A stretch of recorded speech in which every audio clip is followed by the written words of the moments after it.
फिर उन बच्चों ने मेरे साथ मिलकर सर्वे स्टार्ट किया, इन बच्चों तक हम पहुँचे। और इसमें भी एक इंटरेस्टिंग सी स्टोरी है, स्कूल की कैसे शुरुआत हुई छोटे बच्चों की।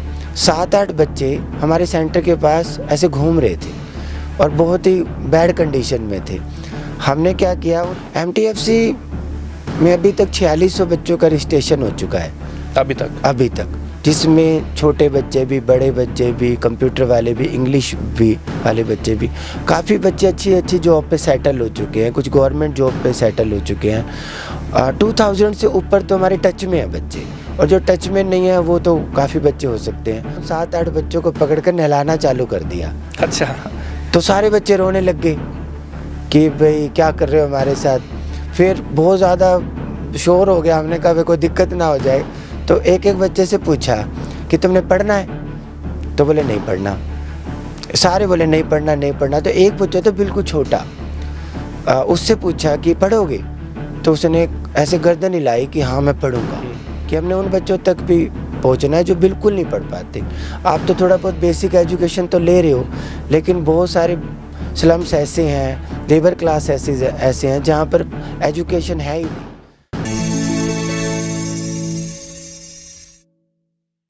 नमस्कार, मेरा नाम है ओपी वशिष्ठ। दी हरियाणा टॉक्स में आपका स्वागत है। आज हमारे खास मेहमान हैं नरेश ढल। नरेश ढल MTFC संस्था चलाते हैं, जो गरीब, वंचित, स्लम बस्ती के बच्चों को शिक्षा देने का काम करती है, उनको रोज़गार दिलाने का काम करती है। ऐसे हज़ारों सैकड़ों बच्चे हैं जो MTFC संस्था से शिक्षा ग्रहण कर अपने जीवन में बदलाव ला चुके हैं। तो आज हम MTFC संस्था की शुरुआत कहाँ से हुई, कैसे हुई, ये आइडिया कहाँ से आया, नरेश ढल जी से हम इन सब विषयों पर बातचीत करेंगे। नरेश जी, आपका हमारे स्टूडियो में स्वागत है। धन्यवाद सर, धन्यवाद। और बताइए कैसे हैं आप? बढ़िया सर, आप बताइए। ठीक है। अच्छा, ये बताइए कि ये जो MTFC संस्था है, जी सर, इसका पूरा नाम क्या है और ये कब स्टार्ट हुई थी? MTFC sir stands for make the future of country, इसका पूरा नाम है, और 2007 में इसकी शुरुआत की गई थी। तो इसकी शुरुआत करने के पीछे का उद्देश्य क्या था और ये संस्था आपने क्यों बनाई? सर एक्चुअली में मैं भी पर्सनली काफ़ी स्ट्रगल से निकल कर आया था। हमारा स्टार्टिंग का फैमिली बैकग्राउंड ठीक था, लेकिन मुझे थोड़ा सा जिस तरह से याद है कि 1995 में रोहतक में बाढ़ आई। हमारी एक किराने की शॉप होती थी घर पर, काफ़ी अच्छा काम था, लेकिन क्या हुआ कि बाढ़ की वजह से काफ़ी नुकसान हो गया। मेरे जो फादर थे वो शॉप भी रन करते थे, साथ में एक अच्छी जॉब भी करते थे, और बाढ़ आई, साथ में एक्सीडेंट भी हो गया। जो बाढ़ की वजह से शॉप का नुकसान हो गया, और जो एक्सीडेंट हुआ उसकी वजह से पापा की जॉब छूट गई, और आगे क्या हुआ कि पापा को किडनी की प्रॉब्लम हो गई। तो जो हमारी फैमिली थी ना, जो एक अच्छी कंडीशन में थी, वो एक नीड में आ गई, और उस समय हमारे लिए पढ़ाई काफ़ी स्ट्रगलफुल हो गई। किस एज की बात होगी, आप किस उम्र में थे? जब मैं 10th क्लास में था, 2000 की बात है ये जी। फिर जब मैं +1 में आया और मेरी सिस्टर +2 में आई, तो हमारे ऊपर ऐसा प्रेशर आ गया कि हमारी अब पढ़ाई छूटेगी, क्योंकि फैमिली की कंडीशन ऐसी थी। लेकिन हमारा ये प्लस पॉइंट रहा कि ना तो मेरी सिस्टर ने पढ़ाई छोड़ी, ना मैंने। मैं रेलवे रोड पे गोयल गारमेंट्स के नाम से एक शॉप है, वहाँ पर जॉब करने लगा। मेरी सिस्टर साथ में शुभम ज्वेलर्स है एक, वहाँ पर जॉब करती थी। हम जॉब भी करते थे और साथ में हमने अपनी पढ़ाई को ड्रॉप नहीं किया, ये हमारा प्लस पॉइंट रहा। तो जब हम कंटिन्यू रहे, हम जॉब करते रहे और फैमिली को उस कंडीशन से बाहर निकाला, तो मुझे एक एक्सपीरियंस हुआ कि बहुत सारे बच्चे इस प्रेशर की वजह से जब काम करते हैं तो अपनी पढ़ाई को छोड़ देते हैं, और हमारा ये प्लस पॉइंट रहा कि हमने अपनी पढ़ाई को नहीं छोड़ा। तो ये जो पहली फीलिंग थी कि कोई बच्चा ना चाहे कितना भी प्रेशर में आए, काम के चाहे कितने भी प्रेशर में आ जाए, इकोनॉमिकल प्रेशर में आए, बट वो एजुकेशन को ड्रॉप ना करे। जैसे हम स्ट्रगल से बाहर निकले हैं तो और बच्चे भी बाहर निकल सकते हैं, ये पहली भावना थी। तो आपने कहाँ तक एजुकेशन लिया, आपने और आपकी बहन ने? मैं डबल पीजी कर चुका हूँ। मैंने एमए इंग्लिश की, फिर जर्नलिज्म भी किया एमडी यूनिवर्सिटी से। और ये तो डिग्री की बात है, बाकी प्रैक्टिकल स्टडी की बात हो, टेक्नोलॉजी की बात हो, मैं लगातार अब भी स्टडी करता ही रहता हूँ। मेरे 4-5 घंटे रोज़ स्टडी में ही जाते हैं।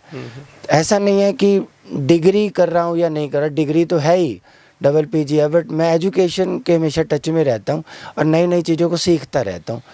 और कंप्यूटर में काफ़ी मेरा इंटरेस्ट है, जो इस एमटीएफसी ऑर्गेनाइजेशन में भी काफ़ी हेल्पफुल रहता है। तो जैसा आपने बताया कि परिवार की माली हालत काफ़ी दयनीय हो गई थी, बाढ़ में काफ़ी नुकसान हो गया था, और आपकी पढ़ाई भी कंटिन्यूस आपने रखी, जॉब भी किया। तो फिर आपका घर चलाने के लिए, जैसे परिवार को होता ना कि भाई जैसे बच्चे पढ़े लिख जाते हैं तो वो नौकरी करनी चाहिए, उनको रोज़गार करना चाहिए, तो आपने क्या किया? पहले मैं गारमेंट्स की शॉप पर जॉब करता था, फिर 3-4 साल मैंने वहाँ जॉब की, तो फिर मैंने अपना बिज़नेस स्टार्ट कर दिया। तो मैं गारमेंट्स का काम करता था, सुबह से शाम तक गारमेंट्स का काम करता था, फिर शाम को मैं इन बच्चों को पढ़ाता था। शाम को हमारे घर पर बच्चे पढ़ते थे। शुरुआत बच्चों की मैंने घर से ही की थी। तो पहला बच्चा आपको जो पढ़ाना आपने शुरू किया, हाँ, वो बच्चा कौन था, और आपको आइडिया कैसे आया कि इसको पढ़ाना चाहिए, इसको घर पे पढ़ाना चाहिए?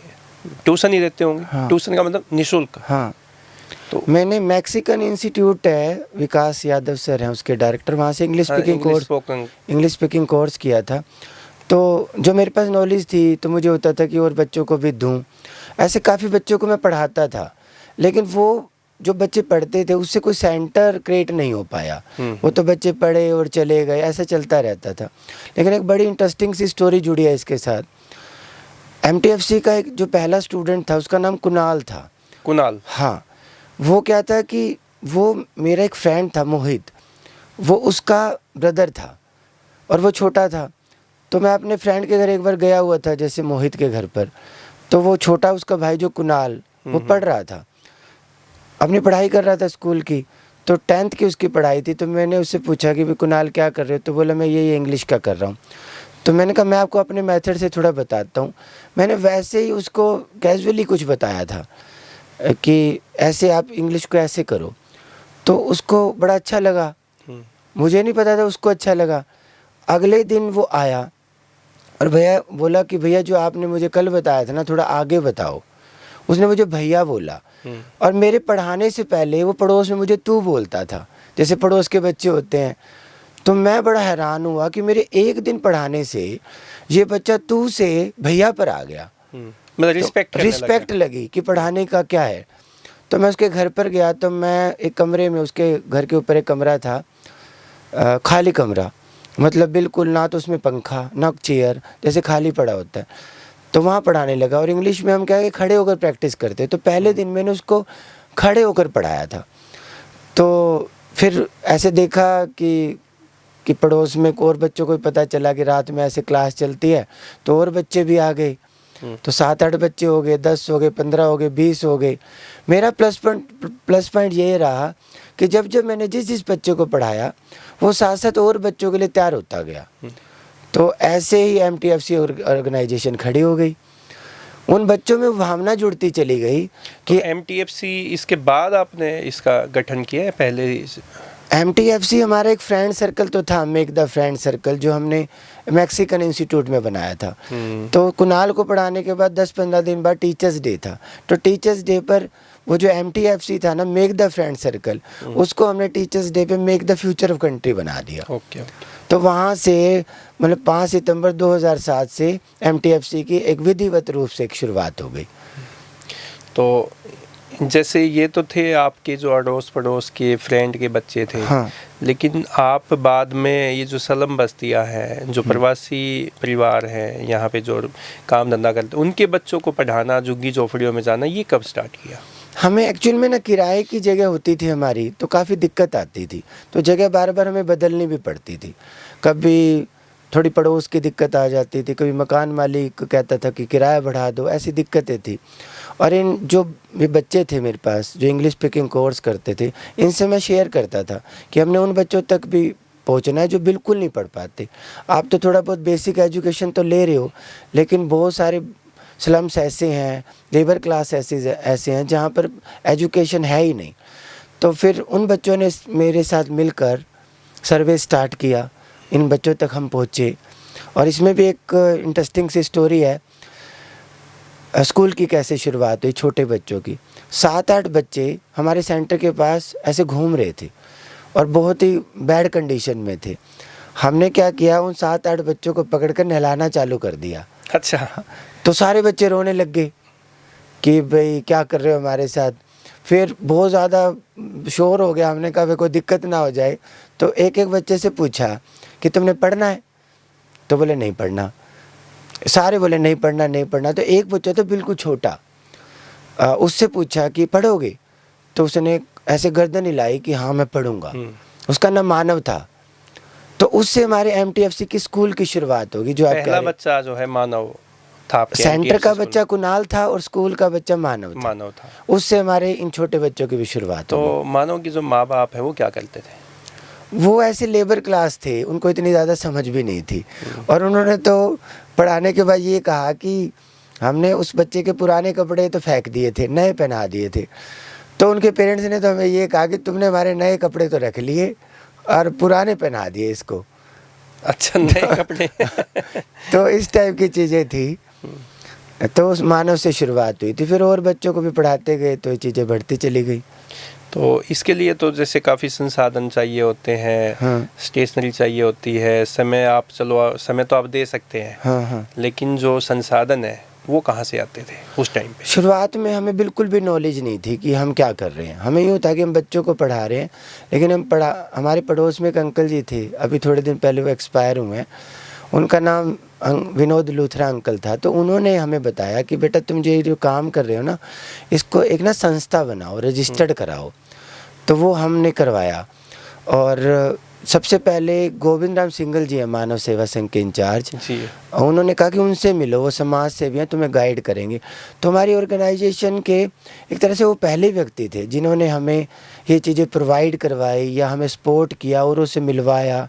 कुछ रेगुलर्स डोनर्स हमारे साथ जुड़वाए और वो अपने परमार्थ हॉस्पिटल्स में काफ़ी संस्थाओं की मीटिंग्स करते थे। तो वहाँ से हमें काफ़ी लोगों से मिलना हुआ हमारा। तो कभी नोटबुक की ज़रूरत है, कभी बैग की, कभी स्टेशनरी की।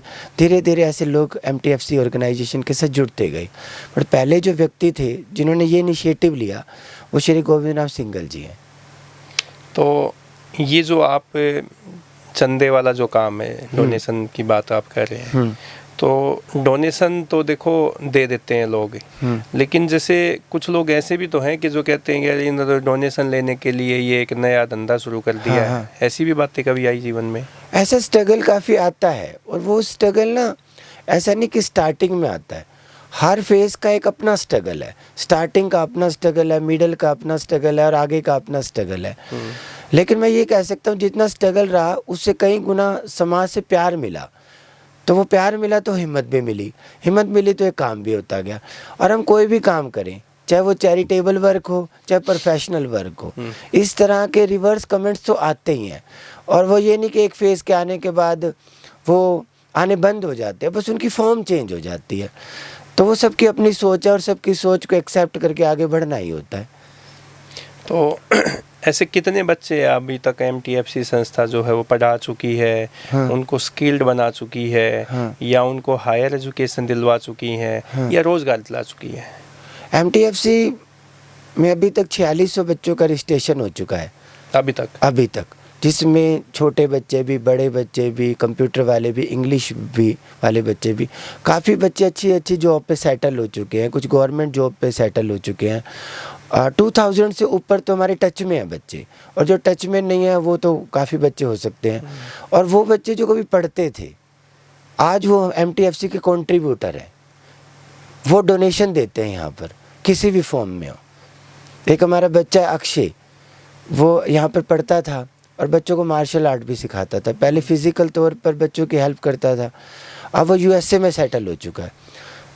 तो वो बच्चा अब कंट्रीब्यूशन देता है जब भी हमें रिक्वायरमेंट होती है या कोई रेगुलर। कैसे फैमिली बैकग्राउंड का हक है वो? मतलब स्ट्रगल था उसकी फैमिली में, फादर थे नहीं, और खुद की पर्सनल लाइफ भी काफ़ी स्ट्रगल में थी, बट मार्शल आर्ट में काफ़ी अच्छा था। ऐसे एक अंकित नाम का लड़का है, राहुल नाम का लड़का है, एक बच्चा नेवी में, एक एयर फोर्स में है। तो ऐसे बच्चों में कृतज्ञता है कि जिस ऑर्गेनाइजेशन से हमने पढ़ाई की है, सीखा है, तो हमें कंट्रीब्यूट करना चाहिए। तो यहीं से पढ़े हैं वो यहीं से पढ़े हैं बच्चे। किसी बच्चे ने स्कूलिंग किया यहाँ से, किसी बच्चे ने यहाँ से कंप्यूटर एजुकेशन ली है। बहुत से बच्चे ऐसे हैं जिनको हमने किसी इंस्टीट्यूशंस के माध्यम से कोचिंग दिलवाई। जैसे एक लड़का हमारा इंद्रजीत है, वो काफ़ी स्ट्रगल में था और उस बच्चे को हमने क्वांटम इंस्टीट्यूट में एडमिट कराया, बिल्कुल फ्री ऑफ कॉस्ट। उस समय फिजिक्स, केमिस्ट्री, बायोलॉजी इसकी काफ़ी मतलब फीस काफ़ी थी। तो बहुत ज़्यादा होती है, लाखों में होती है। हाँ, उस समय 60,000 थी मुझे याद। तो हरीश घई सर थे, उन्होंने बिल्कुल फ्री ऑफ कॉस्ट किया था उस बच्चे को। आज वो बच्चा MBBS कर चुका है।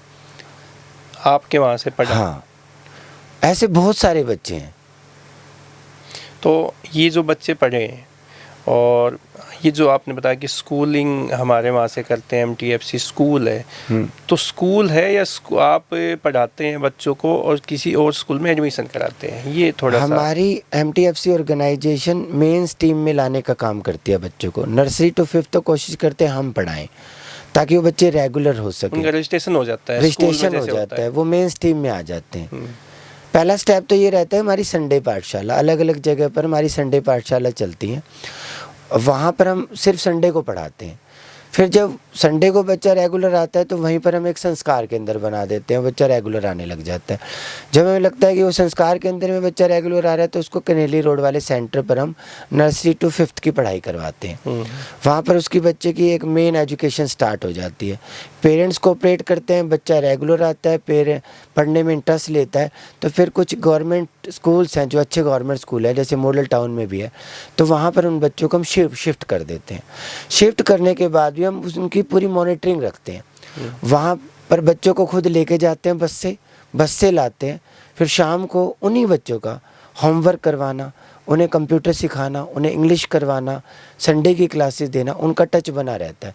ऐसा नहीं कि एडमिट करवा दिया तो फिर उनको छोड़ देते हैं। एडमिट करवाने के बाद भी उनकी प्रॉपर मॉनिटरिंग यहीं से होती है। तो पहले आपने पढ़ाना शुरू किया, हाँ जी, फिर उसके साथ जुड़ते गए। अब कितने लोग ऐसे हैं जो कंटिन्यूस पढ़ाते हैं, कभी वीकेंड पे, कभी 2 दिन में, कभी हफ्ते में, 10 दिन में, ऐसे भी है क्या? देखो 20 बच्चे तो ऐसे हैं MTFC में जो यहाँ पहले पढ़ते थे और आज वो बिल्कुल समर्पित हो चुके हैं। वो 17-18 साल से यहीं पर हैं, मतलब 2-3 महीने के लिए आए थे कोर्स करने के लिए, बट वो ऐसे जुड़े कि वो इस संस्था का एक हिस्सा ही बन चुके हैं। एक लड़की है हमारी अनीता, वो 10th में आई थी हमारे पास, आज वो करते करते PhD तक पहुंच गई है। और एक लड़की है +2 में आई थी। अनीता की फैमिली बैकग्राउंड क्या है? अनीता के पापा 4th क्लास एम्प्लॉय थे PGI में। अभी उनकी रिटायरमेंट हुई थी तो बहुत बड़ा ब्लड डोनेशन कैंप भी लगा था, तो PhD में कर रही है।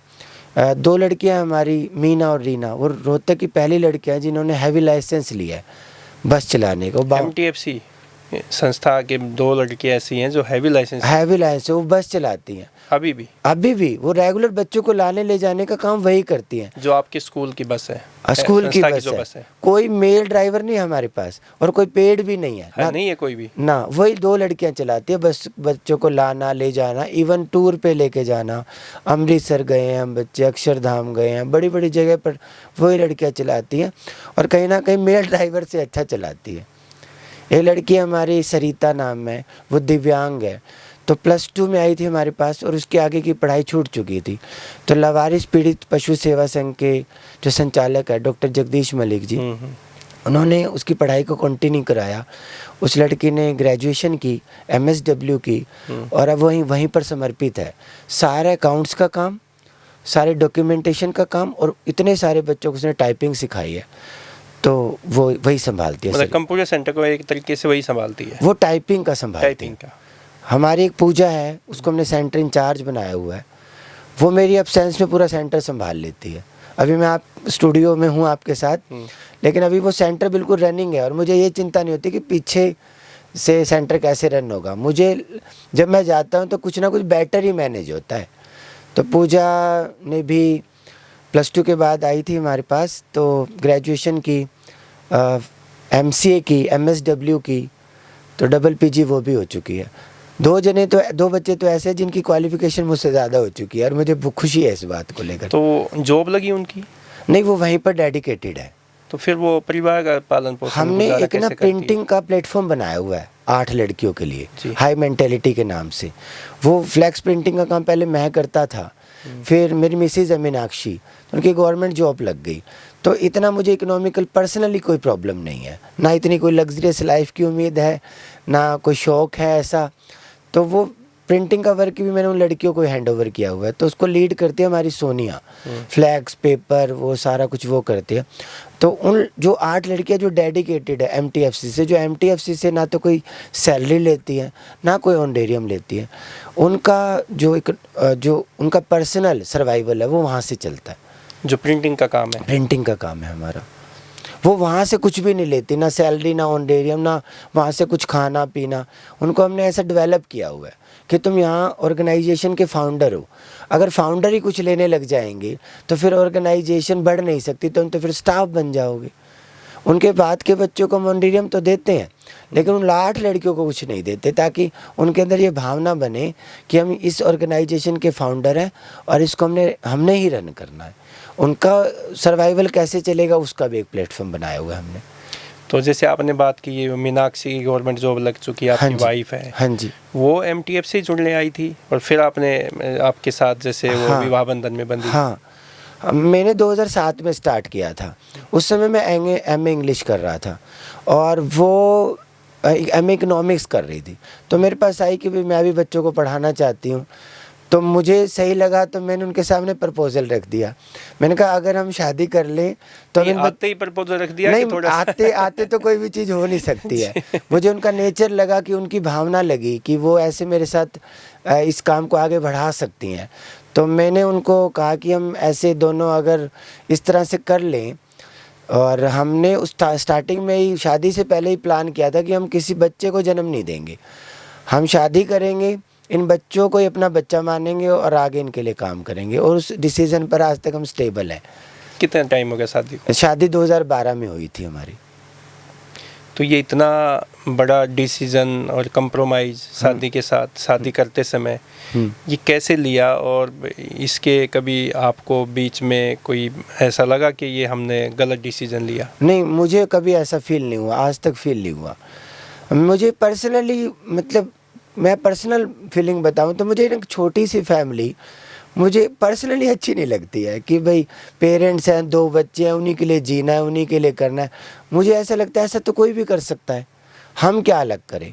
तो ये भावना मेरे अंदर थी, तो ये मैंने शेयर की। तो ऐसी भावना मुझे कहीं ना कहीं मीनाक्षी के अंदर दिखाई दी।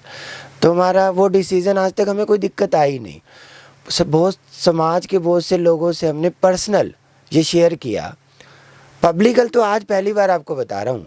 पब्लिकल तो हमने कभी नहीं कहा कि हम बच्चा नहीं करना वो हमने प्लान कर रखा है। कई लोग तो कहते हैं आपको बच्चा हो नहीं रहा तो हम दवाई दे देते हैं, ये दे देते हैं, ऐसी भी बातें आती है, लेकिन हमने पब्लिकल कभी किसी को बताया नहीं। मतलब ये आज आपने खुलासा किया है? आज मैंने आपको पहली बार इस पे बताया कि भाई हमने तो डिसीजन लिया। मीनाक्षी भी इस पॉडकास्ट को सुनेगी? हाँ, बिल्कुल। कभी कह दे कि आपने ऐसे मेरी परमिशन के बगैर खुलासा क्यों किया? नहीं, ऐसी कोई बात नहीं है। बहुत से लोगों को हमने पहले ही बताया था पर्सनली कि हम ऐसा डिसीज़न ले रहे हैं, तो उन्होंने हमें कहा था भी आपका डिसीज़न ठीक नहीं है, अपना बच्चा अपना होता है और आगे आपको पता चलेगा। तो आज तक तो ऐसा कभी अनुभव हुआ नहीं कि अपना अपना होता है। बहुत सारे बच्चे एमटीएफसी ऑर्गेनाइजेशन के हैं और मुझे लगता है कि हमारे पर्सनल बच्चे होते तो शायद वो उनका रवैया ऐसा नहीं होता जैसा उनका है। तो मुझे तो अभी तक तो ऐसी कोई रिग्रेट फील नहीं हुआ कि हमने ऐसा डिसीज़न क्यों लिया। मैं तो अभी तक तो अपने डिसीजन से बहुत खुश हूँ। आगे सर्कमस्टेंसेस क्या दिखाएंगे वो अलग बात है।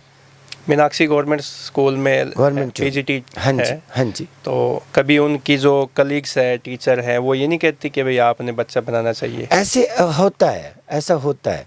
ऐसा हमारे पड़ोस में भी होता है, मम्मी के पास भी लोग आ जाते हैं कहीं और मुझे भी कह देते हैं। तो मुझे ज़्यादा कोई फ़र्क पड़ता नहीं है, क्योंकि ये डिसीज़न ना आउटर सच में है ही नहीं कि कोई प्रेशर से लिया गया। ये इंटरनल कुछ निकला और हमने ले लिया। हमें इसमें बहुत बड़ा कोई त्याग भी नज़र नहीं आता। त्याग तो तब नज़र आए जब कुछ ऐसी फीलिंग और उसको सप्रेस किया जाए। स्टार्टिंग में ऐसा ही था कि कुछ बड़ा करना है और बहुत सारे बच्चे होने चाहिए, सैकड़ों हज़ारों बच्चे होने चाहिए, 2-3 बच्चों में उलझना नहीं है। तो आज हम बहुत काम कर पा रहे हैं, तो इस वजह से भी कर पा रहे हैं कि उन बच्चों को ही अपना मान रखा है। अपने भारतीय परंपरा में इंडियंस तो ये सोचते हैं कि भाई अपनी वंश बेल को आगे बढ़ाना चाहिए, और ये कहीं ना कहीं आपके सामने भी बहुत बार ये बातें आई होंगी। आप इकलौते बेटे हैं? हाँ, मैं बेटा इकलौता, मेरी सिस्टर की शादी हो तो चुकी बेटा तो हाँ वो जी, कहते हैं ना कि बेटे से ही वंश बेल आगे बढ़ती है। हाँ हाँ बेटी तो प्राय घर में चली जाती हाँ। है। तो आपको ये नहीं कि भाई आपके मम्मी ने ये कहा हो कि भाई वंश बेल को आगे बढ़ाना है, आप ये क्या कर रहे हो? नहीं, ऐसे फेस टू फेस तो नहीं कहा, लेकिन इंटरनल तो थोड़ा बहुत वो सोचते थे। फिर उनको ये पता चल गया कि ये डिसीज़न इनका पक्का है, तो वो कभी कुछ कहते भी नहीं हैं। और ये वाली बातें थोड़ी सी ना वंश वाली, इन्हें हमें थोड़ा प्रैक्टिकल समझना चाहिए। अब हम वंश की बात करते हैं, बहुत सारे लोग ऐसे जिन्होंने शादी नहीं की, कोई बच्चा नहीं हुआ, उनके उनके उनसे सीखने वाले क्या उनके वंश नहीं है? डॉक्टर एपीजे अब्दुल कलाम, उन्होंने शादी नहीं की, आज वो कितने युवाओं की प्रेरणा है, तो उनका वंश कितना बड़ा है। कितने लोग हैं जिन्होंने शादी नहीं की, बच्चे नहीं किए, करोड़ों लोग उनके हाँ फॉलोअर्स हैं, उनको followers हैं, फॉलो करते हैं। उनको मानते हैं, तो अपना हम आदर्श दो मानते दो हैं। बच्चे कर ले, वो हमारा वंश बढ़ाएंगे, ये बात बड़ी छोटी सी है। हम जिनको सिखा रहे हैं वो भी तो हमारा वंश ही है, वो भी तो उसको आगे ही तो बढ़ा रहे हैं ना। तो ये तो आपने एक समाज को एक मैसेज, एक ऐसा एग्जाम्पल सेट कर दिया कि दूसरा करने से पहले बहुत सोचेगा। क्या मानते हो ऐसे? कैसे? जैसे आपने एक इतना बड़ा एग्जाम्पल दिया कि शादी की और बच्चे नहीं बनाने, यानी कि तो ये तो एक सोसाइटी के सामने एक बहुत बड़ा एग्जाम्पल है। तो आप मानते हैं कि ऐसा जैसे हमने सोचा है, ऐसे समाज में और भी सोचे कि जो हमारे आसपास है उनको अपना बच्चा समझे, अपना परिवार नहीं, समझे? मैं ऐसा कॉपी पेस्ट करने का माइंड नहीं रखता कि हमने इस तरह से सोचा तो सारे ऐसे ही सोचे। भाई अपने बच्चे करके भी दूसरों के बच्चों को अपना माना जा सकता है, सबका अपना अपना तरीका है। हमारा ही अपना तरीका है, लेकिन हमारा तरीका किसी पर कॉपी पेस्ट होगा इसके एक्सपेक्टेशंस मैं नहीं करता। सबका अपना तरीका है जीने का, और सारे अपने अपने लेवल पर ठीक ही जीते हैं। तो हम ऐसे जी रहे हैं, ऐसे दूसरों को जीना चाहिए, ऐसा कहना गलत है। तो आपके इस डिसीजन को लेके किसी ने आपको पिंच भी किया कि हो सकता है कि मेडिकली आप बाप नहीं बन सकते हो, नहीं, मीनाक्षी माँ नहीं बन ऐसा सकती हो? नहीं है, ऐसा कुछ आई हो कोई बात सामने? नहीं, ऐसा कई लोगों को वो थोड़ा सा सिंपैथी दिखाने के हिसाब से कहते हैं कि कोई दिक्कत हो हम दवाई दिलवा देते हैं, ये कर देते हैं। तो लेकिन वो काम करते करते ना सबको एक एहसास हो जाता है कि क्यों नहीं कर रहे हैं। जो फील्ड से जुड़े लोग हैं उनको तो समझ आता है। अच्छा, जो MTFC में जो लड़कियां जुड़ी हुई हैं आप इससे, हाँ जी, और वो काफ़ी हम्बल और गरीब फैमिली से भी बिलोंग करती है, हाँ जी, तो उन्होंने भी अपनी कोई जर्नी शेयर की। हम नाम तो किसी का शेयर नहीं करेंगे, लेकिन क्या उनके जीवन में या उनको एक लड़की होने का कभी खामियाजा भुगतना पड़ा हो, पर्सनल जीवन में, परिवार में, रिश्तेदारी में, अड़ोस पड़ोस में? ऐसा हुआ कभी आपके सामने कोई ऐसी स्टोरी है? ऐसे तो बहुत हैं। वही बात है कि किसी का नाम लेना ठीक नहीं होता। बहुत से संघर्ष ऐसे होते हैं जिसको ना व्यक्त नहीं कर सकते हैं, क्योंकि वो किसी और की लाइफ से जुड़े होते हैं। तो लड़कियों को लेकर तो काफ़ी स्ट्रगल हमने सुना ही हुआ है, उस पर हमने काम भी किया है। लड़कियों ने अपनी स्टोरी शेयर की? काफ़ी स्टोरी, वो तो देखो, अगर हम टीचर हैं उनके और पेरेंट्स की तरह उनके साथ डील करते हैं तो ऐसी चीज़ें तो शेयर करते ही हैं बच्चे। तो ऐसी कोई एक ऐसी कहानी कि जो लड़की को आपके बिल्कुल दिल को छू गई हो कि भाई ऐसा भी हो सकता है? नहीं, देखो, बहुत सारी चीज़ें तो लड़कियों के साथ कॉमन है। कॉमन ऐसे है जैसे लड़कियों के साथ रोड पर छेड़खानी होना, जिसकी वजह से उनके अंदर एक फ़ियर होता है, और फियर की वजह से वो अपनी फ्रीडम भी नहीं मांगती है। फ्रीडम भी वही लड़कियां मांगती है जिनके अंदर फियर नहीं होता, ताकि हम उस फ्रीडम का यूटिलाइजेशन कर सकें। तो लड़कियों के साथ ये आज भी समाज में बहुत ज़्यादा है कि वो अकेले कहीं पर जा रही हैं तो उनको टॉर्चर किया जाता है, और ऐसे तो अनगिनत चीज़ें हैं हमारे सामने। और जैसे जैसे बच्चा डेवलप होता है और आगे बढ़ता है, तब वो एक एक्सेप्ट भी कर लेता है कि ये समाज का एक हिस्सा है और ये एक नेगेटिव पार्ट है। लेकिन समाज ऐसा भी है जो हमें बहुत कोऑपरेट भी करता है। अगर हम इस नेगेटिविटी से थोड़ा सा बियॉन्ड अदर साइड भी देखें तो बहुत लोग कोऑपरेट करने वाले भी हैं। हमने लड़कियों के इस वाले मैटर में सेक्सुअल हरासमेंट होती है? सेक्सुअल हरासमेंट का तो ऐसा ज़्यादा केसेस नहीं आए हमारे सामने, बट एविटीजिंग के केसेस काफ़ी आते हैं। बचपन में छोटे थे जब? छोटे भी बड़े भी, उनको काउंसलिंग देनी पड़ती है, समझाना पड़ता है, और फिर जब बच्चे बोल्ड हो जाते हैं तो उनका सामना भी कर सकते हैं। बहुत सारे बच्चों को हमने ये सिखाया कि तुम शुरू से ना व्हीकल लर्निंग पर बड़ा फोकस करो, क्योंकि व्हीकल ऐसा है कि जैसे अब बच्चा जो जितना पैदल जा रहा है उसके साथ उतनी ज़्यादा दिक्कत हो रही है, साइकिल पे जा रहा है थोड़ी कम हो रही है, अगर वो स्कूटी बाइक और ये चीज़ें सीख जाए तो कहीं ना कहीं रोड पर उनकी स्पीड बढ़ जाती है। तो ये चीज़ें उनको कहीं ना कहीं आगे मेंटेन करने में इजी, सेल्फ डिफेंस में या सिक्योरिटी सेफ्टी में काफ़ी हेल्प कॉन्फिडेंस भी बढ़ता है, कॉन्फिडेंस भी आता है। हाँ जी। तो जैसे आप ये ईंट भट्ठों पे भी गए हैं, आप स्लम बस्तियों में भी गए हैं, वहाँ के भी बच्चों को आपने एजुकेशन देने का काम किया, तो वहाँ की कैसे पेरेंट्स जो है उनके सामने क्या क्या चैलेंज आते हैं, आपके सामने क्या चैलेंज आते हैं, वो क्या पेरेंट्स बहुत जल्दी मान जाते हैं? देखो, मैं ये कहूँगा कि पेरेंट्स के सामने चैलेंजेस आते हैं, ये तो है ही, लेकिन बच्चों के लिए पेरेंट्स खुद एक बहुत बड़ा चैलेंज है।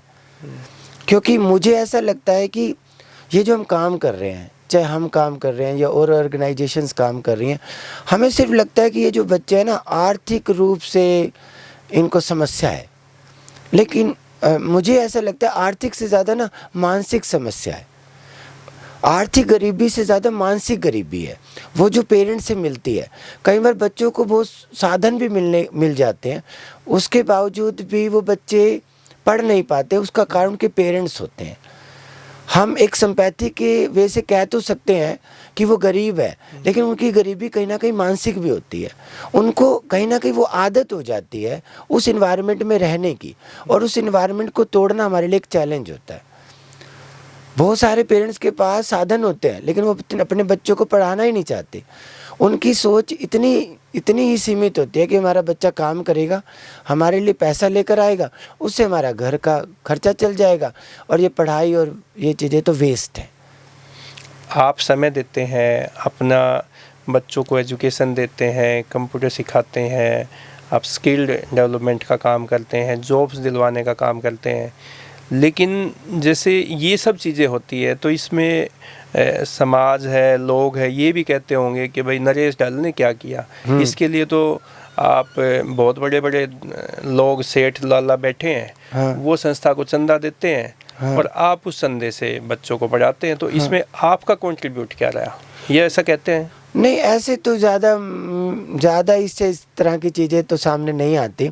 मैं तो कहूँगा कि एप्रिशिएशन और ज़्यादा मिलता है जब हम काम करते हैं, तो संघर्ष अपनी जगह और एप्रिशिएशन अपनी जगह, ये तो चीज़ें चलती हैं साथ साथ। और देखो, कहने वालों को तो रोक नहीं सकते, जिसने जो कहना वो कहता है, और जिसने जो करना है वो करता है, तो करने का काम हमारा है तो हम कर रहे हैं।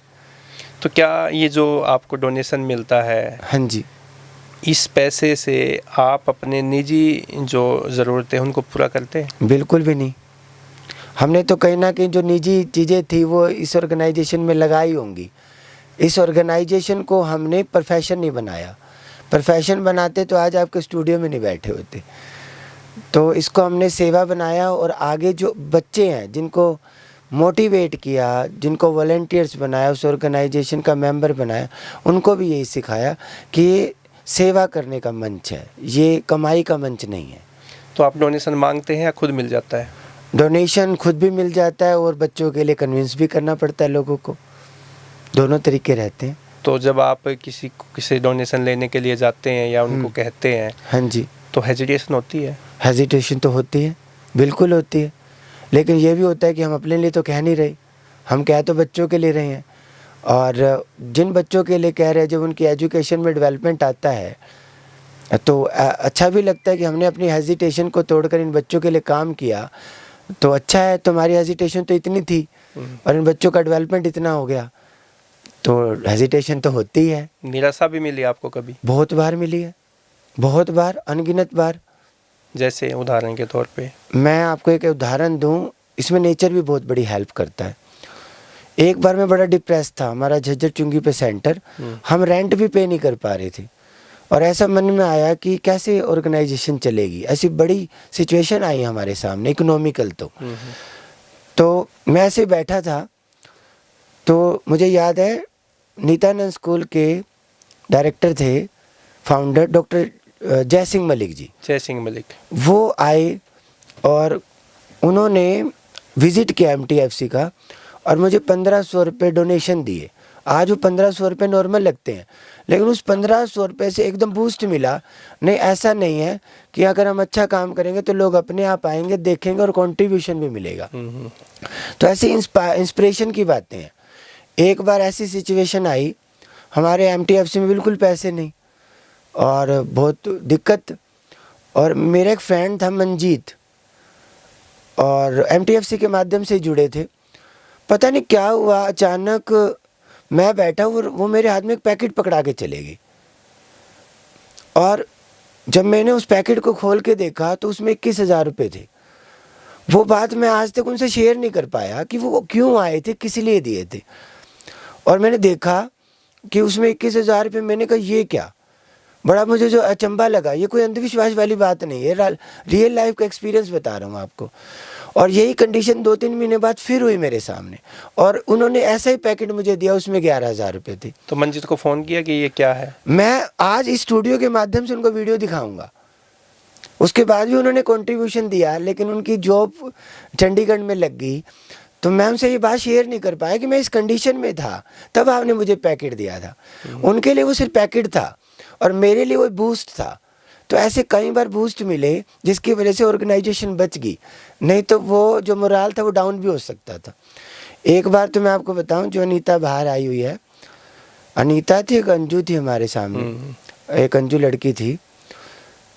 तो हमारा कनेली रोड पे सेंटर, और हमारे पास पेट्रोल तक के पैसे नहीं कि जाके स्कूटी लेके काम कर लें। और ये बच्चे थोड़ी देर में आए मेरे पास, अनीता और अंजू, इन्होंने कुछ पैसे दिए मुझे, 150-200 रुपये।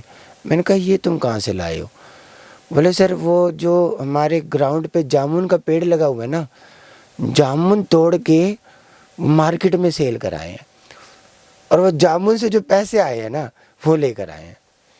मतलब बच्चे इतने डेडिकेट है, इतना ये हेल्प करना सारे चाहते हैं। बच्चों का ही कमाल है, डेडिकेशन की वजह से ही है सब कुछ। बहुत सारी कहानियां हैं, अभी मैं बताने लगूँ तो बहुत सारा, इतना टाइम होगा नहीं। तो इन्हीं छोटी छोटी चीज़ों की वजह से लगा कि हम काम करते रहेंगे तो रिजल्ट आएंगे। और अब आपको लगता है कि जैसे शहर में कौन ऐसा है कि जो आपका रेगुलर डोनर है और आपको बहुत सारी मदद करता है, जो आप जिस मुकाम पे अभी हैं यहाँ तक पहुँचाने में उन व्यक्ति, हालांकि वैसे तो जिसने 1 रुपया दिया उसका भी उतना ही योगदान है, जिसने 1 लाख दिया उसका भी उतना ही योगदान है, लेकिन आप 2-3 ऐसे डोनर कि जो आपकी संस्था में लगातार आपकी हेल्प करते हैं, वो कौन है? देखो, वर्तमान से पहले ना थोड़ा अपना पास्ट याद करना चाहिए मुझे लगता है, क्योंकि जो वर्तमान है ना वो पास्ट पे खड़ा है। सबसे पहला नाम तो मैंने गोविंद राम सिंगल जी का लिया जी। उसके बाद इनर व्हील क्लब से अंशु जैन जी हैं, वो MTFC ऑर्गेनाइजेशन के साथ जुड़ी और उन्होंने MTFC ऑर्गेनाइजेशन को बहुत सपोर्ट किया। इनर व्हील क्लब के माध्यम से उन्होंने इतने प्रोजेक्ट करवाए, हमें बहुत सपोर्ट किया स्टार्टिंग में अंशु जैन जी ने। उनके हस्बैंड सुशील जैन जी CA हैं, वो आज तक हमारा अकाउंट्स पूरा फ्री ऑफ कॉस्ट मतलब ऑडिट करते आए हैं। दोनों हस्बैंड वाइफ ने MTFC को बहुत ज़्यादा सपोर्ट किया और पूरे परिवार को भी जोड़ा। हमारे साथ बस्तियों में भी जाते थे, अलग अलग कैंप्स लगवाते थे। काफ़ी बड़ी अच्छी जर्नी उनके साथ रही हमारी। आज भी MTFC ऑर्गेनाइजेशन के साथ पूरा परिवार जुड़ा हुआ है। एक मुलकराज धमीजा जी थे, वो 14 किडनी की प्रॉब्लम थी, 14 साल से किडनी के पेशेंट थे और हमारी किराए की जगह थी और उन्हीं का सपना था कि MTFC की अपनी जगह होनी चाहिए, बिल्डिंग होनी चाहिए। किडनी के पेशेंट होने के बावजूद भी उन्होंने MTFC के लिए बहुत काम किया और MTFC ऑर्गेनाइजेशन के साथ बहुत सारे लोगों को जोड़ा। जब भी मैं याद करता हूँ तो मेरा मन बहुत कृतज्ञता से भर जाता है। वो डायलिसिस करवा कर आते थे, तो डायलिसिस करवाने के बाद वो अपने घर पे नहीं जाते थे, वो MTFC में आते थे और देखते थे कि MTFC में क्या क्या एक्टिविटीज़ चल रही है और कैसे बढ़ा सकते हैं उसको। किराए की जगह थी, उन्होंने हमें एक जगह दी 461 गज की हिसार रोड पर, वो किसी वजह से बन नहीं पाई। फिर हमने यहाँ कनेली रोड पे जगह ली, तो उन्होंने बहुत सारे लोगों को मोटिवेट किया, लोगों के साथ जोड़ा। तो 2 ही फ्लोर बने थे, इन बिटवीन उनकी डेथ हो गई। तो हमारे एमटीएफसी के संरक्षक भी थे, आज भी हमने उनकी फ़ोटो लगा रखी है, तो उनकी प्रेजेंस आज भी हमारे बीच में है। मुल्क राज जी का नाम आते ही आप भावुक हो गए। हाँ, ऐसे बहुत से लोग हैं जिनकी वजह से मैं रोज़ ही भावुक रहता हूँ कि इन लोगों की वजह से बहुत सारे बच्चे पढ़ पाए हैं।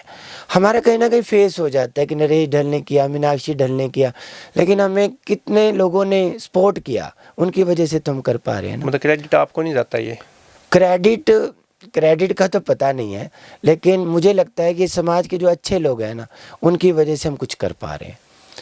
एक डॉक्टर परवीन मल्होत्रा सर हैं, उनका पूरा परिवार एज ए डॉक्टर भी, कंट्रीब्यूटर भी, एमटीएफसी को शुरू से सपोर्ट कर रहा है। और वो डॉक्टर परवीन मल्होत्रा जी कितना सपोर्ट करते हैं मैं बता नहीं सकता आपको। बहुत से केसेस तो देखो, मेडिकल के केसेस को तो मैं क्या शेयर करूं, क्योंकि हम एजुकेशन पे काम कर रहे हैं, लेकिन बहुत सारे बच्चे हमारे पास पढ़ते हैं, बच्चों के पेरेंट्स हैं, रिलेटिव्स हैं, कभी ना कभी किसी ना किसी को कोई दिक्कत रहती है। और ये हमारा रोज़ का काम है, 5-6 पेशेंट तो रोज़ लिस्ट में रहते हैं। और डेली 5 बजे के बाद सर का मतलब फ़ोन ऑन होता है, 3 से 5 वो फ़ोन को बंद रखते हैं जब पीजीआई से आते हैं। रेगुलर व्हाट्सएप पे ट्रीटमेंट देना, गाइड करना, बताना, इतना ज़्यादा सर का कंट्रीब्यूशन है, मैं वर्ड्स में नहीं बता सकता। ऐसे बहुत से नाम हैं। और जो मैं अंशु जैन जी बता रहा हूँ, उन्होंने राजेश जैन जी को एमटीएफसी के साथ जोड़ा। और राजेश जैन के जो एमडी, राजेश जैन जी ने एमटीएफसी में बहुत कंट्रीब्यूशन दिया अपना। और सिर्फ पैसे की बात नहीं है, बात है भावना की। उन्होंने हमें किसी प्रकार से कभी ना प्रेशराइज नहीं किया कि मैं इतना कंट्रीब्यूशन दे रहा हूँ तो मेरा ये नाम होना चाहिए, वो नाम होना चाहिए। एक्चुअल में उनका जो नेचर है, उस नेचर को हम अप्रिशिएट करते हैं। और वो सिर्फ एमटीएफसी ऑर्गेनाइजेशन में नहीं, रोहतक की बहुत सारी ऑर्गेनाइजेशन में सपोर्ट करते हैं, और बिल्कुल ईगोलेस नेचर है। तो इस मंच के माध्यम से मैं सर का भी बहुत बहुत धन्यवाद करता हूँ। और अभी जो 28 जून को उनका जन्मदिन है, तो पहले तो हम जन्मदिन सेलिब्रेट करते थे बच्चों के साथ उनका। इस बार हमने उनसे रिक्वेस्ट की थी 2-3 महीने पहले कि सर हम आपका जन्मदिन ना पूरे समाज के साथ सेलिब्रेट करना चाहते हैं। तो 28 जून को हमने रोहतक की हर ऑर्गेनाइजेशन को बुला रखा है, वो मिलकर राजेश जैन जी को ऑनर करें। एक सामूहिक सम्मान हमने रखा हुआ है, ताकि ऐसे व्यक्ति को सम्मान मिले जो इतनी बड़ी कंपनी चला रहा है, और कंपनी चलाने के बाद भी उसका माइंड कितना सोशल है। मुझे लगता है उनके कंपनी चलाने का मोटिव ही लोगों के लिए, इतना वो कंट्रीब्यूशन देते हैं। और ओपिनियन सबके अपने अपने हो सकते हैं, लेकिन मैंने तो उनको कोरोना में भी काम करते हुए देखा। अगर पैसों का ही मैटर होता है, पब्लिसिटी का ही मैटर होता है, तो कोरोना में वो फील्ड में नहीं उतरते। हम 85 बच्चों के साथ जन सेवा संस्थान में थे कोरोना में, खाना बनवा रहे थे, खाना बनवाना, डिस्ट्रीब्यूट करवाना, उसमें राजेश जैन जी लगभग रोज़ आते थे। जन सेवा संस्थान में कंट्रीब्यूशन देना, या कोरोना में एमटीएफसी के बच्चों की पढ़ाई ना रुक जाए, किताबें देना, बच्चे घर पर पढ़ते रहें, फील्ड में उतरते थे, मास्क लगा कर आते थे। 2-3 बार तो उनको लंग्स की भी दिक्कत हुई, बाहर वो ट्रीटमेंट के लिए भी गए। तो ऐसे व्यक्ति मतलब मुझे लगता है कि रेयर ऑफ रेयर कभी जन्म लेते हैं, बहुत महान आत्मा है वो। उनका एमटीएफसी में बहुत बड़ा योगदान रहा। उन्होंने बिल्डिंग बनवाई, हमें बस दी, कंप्यूटर लैब बनवाई, रेगुलर डोनेशन भी देते हैं। तो ऐसे बहुत से लोग हैं। तो एमटीएफसी का जो अगले 5 साल का जो आपका लक्ष्य है वो क्या है? हमारा जो लक्ष्य है ना सर, वो एक्चुअल में इतना बड़ा है कि अभी मैं उसको एक्सप्लेन करूँ तो लगेगा कि मैं क्या कह रहा हूँ। एक्चुअल में हम एमटीएफसी ऑर्गेनाइजेशन के 600 सेंटर बनाना चाहते हैं। 600 सेंटर। अभी कितने हैं? अभी हमारे 8 सेंटर बन चुके हैं अलग अलग जगह पर। हम कोशिश कर रहे हैं कि जिन बच्चों को हम पढ़ा रहे हैं वो निकले, तो अगर एक बच्चा भी निकलेगा तो एक सेंटर बना सकता है। तो हमारा ये रूटीन रहता है, सुबह से शाम तक हम इसी काम को देते हैं कि किस तरह से बच्चे पढ़ें, किस तरह से वो रोज़गार में सेटल हो, किस तरह से वो सेवा करें। इसलिए हमने बना रखा है शिक्षा, सेवा, रोजगार, इन 3 पॉइंट्स पर बच्चों को काम करना है। तो हम उस एरिया में पहुंचना चाहते हैं जहां पर बच्चे पढ़ नहीं पा रहे हैं। तो ऐसे करते करते हमारे 8 सेंटर्स बन चुके हैं। तो नरेश जी, हमारी शुभकामनाएं आपके साथ हैं कि आपके जो 600 सेंटर का जो लक्ष्य है वो बहुत जल्दी पूरा हो। और हम आपसे और समाज के लोगों से भी यही मांग करते हैं कि आप जैसे जो सज्जन लोग हैं, जो निस्वार्थ भाव से लोगों की सेवा कर रहे हैं, एक ऐसे बच्चों को शिक्षा, रोज़गार और स्किल डेवलपमेंट का काम कर रहे हैं जिनके लिए, उनके लिए आप जैसे लोग और भी आगे आएँ, आपकी मदद करें। आप स्टूडियो में आए, आपका बहुत बहुत धन्यवाद। लास्ट में मैं एक बात कहना चाहूँगा, ये जर्नी इतनी लंबी है और इस लंबी जर्नी में इतने ज़्यादा लोगों ने कंट्रीब्यूशन दिया कि कम समय में सबके नाम लेना पॉसिबल नहीं हो पाता। तो मैं कुछ लोगों के नाम ले पाया हूँ। इसका मतलब ये नहीं है कि जिन लोगों ने कंट्रीब्यूशन दिया और जिनका नाम नहीं आया उनका कंट्रीब्यूशन किसी लिहाज से कम है। और मीडिया का भी काफ़ी अच्छा कंट्रीब्यूशन रहा है। अभी मैं डिस्कस कर रहा था, हमारे बीच में सत्सिंग जी जो इसी स्टूडियो को मैनेज कर रहे हैं। तो इंग्लिश न्यूज़पेपर में हमारी पहली न्यूज़ आई थी। तो आज तो नॉर्मल होगी, बहुत सी मीडिया में न्यूज़ आ चुकी है, इंग्लिश में भी आ चुकी है, हिंदी में भी आ चुकी है। लेकिन जो पहली न्यूज़ आई थी हमारी सर ने दी, तो हमारे वहाँ सेलिब्रेशन का माहौल बना था। 2013 या 14 की बात है। तो हम न्यूज़पेपर लेकर आए थे, कम से कम 60-70 न्यूज़पेपर लेकर आए थे। सारे बच्चों में बांटे थे कि हिंदी में तो आती है, आज पहली बार इंग्लिश में आई है। ऐसे आपका भी बहुत अच्छा MTFC में कंट्रीब्यूशन रहा है। मीडिया के माध्यम से आप किसी भी समाचार समूह में रहे, आपने MTFC को सपोर्ट किया है, तो आपका भी बहुत बहुत आभार है। और मंच के माध्यम से सभी वॉलंटियर्स का, बच्चों का, जितने भी संस्था से जुड़े लोग हैं, सबका धन्यवाद है। तो MTFC की तरफ से क्या ये आपका पहला पॉडकास्ट है? नहीं, ऐसे काफ़ी हो चुके हैं, इंटरव्यूज़ हो चुके हैं। नहीं, इंटरव्यू होना अलग है, पॉडकास्ट जैसे आज हम डिस्कस कर रहे हैं।